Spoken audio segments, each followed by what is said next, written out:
Field resistance को change कर दूं, इस पाथ में अगर मैं एक रियोस्टेट इंसर्ट कर दूं, दोनों का सम ज्यादा हो जाए और इसका रेजिस्टेंस अब RF2 कर दिया है वो RF1 से बड़ा है और ज्यादा इसका स्लोप बढ़ गया। RF2 का इंटरसेक्शन मैग्नेटाइजेशन कर्व के साथ P पॉइंट पर ही होने लगा। ये P पॉइंट पर वोल्टेज बिल्टअप प्रोसेस रुक जाएगी, तो सैचुरेशन आया ही नहीं, फिर भी वोल्टेज बिल्टअप प्रोसेस रुक जाएगी। तो क्यों ऐसा? जब वोल्टेज बिल्टअप प्रोसेस चल रही होती है, फील्ड करंट बदल रहा होता है। तो L1 लाइन अगर मैं कंसिडर करती हूँ, RF2 रेजिस्टेंस वाली लाइन अभी कंसिडर करके चल रही, तो L1 लाइन पर वोल्टेज ओवर BC ये हाइट होगी IF RF की, और AB जो हाइट होगी वो LDIF बाय DT होगी। और जब तक IF चेंज होगा, LF का इम्पैक्ट एग्जिस्टेंस में आएगा, EMF इंड्यूस करेगा, जिसको सेल्फ इंड्यूस EMF बोल सकते हैं। ये वाला वोल्टेज EA है। ये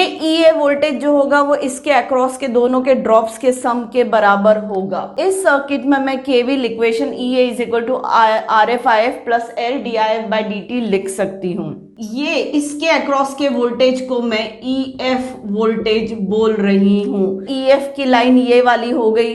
EA की लाइन कौन सी है? EA magnetisation curve. तो EA जो है केवीएल इक्वेशन के हिसाब से EA is equal to EF plus LDIF by DT आ रहा है।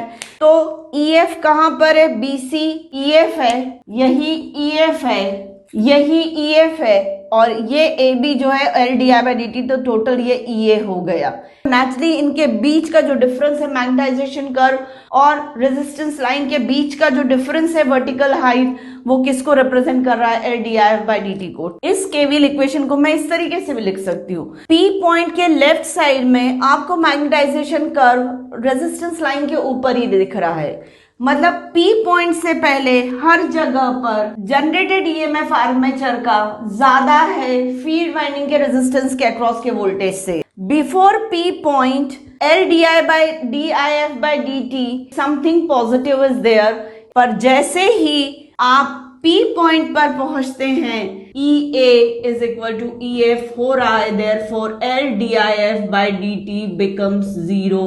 अब ना तो फ्लक्स बढ़ेगा ना जनरेटेड EMF बढ़ेगा, वहीं पर कांस्टेंट हो जाएगा जनरेटेड EMF। इसका मतलब ये है मैग्नेटाइजेशन कर्व को दे दिया जाए और मुझे फील्ड वाइंडिंग का रेजिस्टेंस भी ना बताया जाए, कुछ ना बताया जाए, फिर भी सैचुरेशन पॉइंट पर वोल्टेज बिल्टअप प्रोसेस अपने आप बंद हो जाएगी। पर दूसरा किन हालातों में अपने आप बंद हो सकती है? तो वो रेजिस्टेंस और मैग्नेटाइजेशन कर्व का जहां पर इंटरसेक्शन होता है, वो भी वोल्टेज बिल्टअप प्रोसेस को बंद कर सकता है।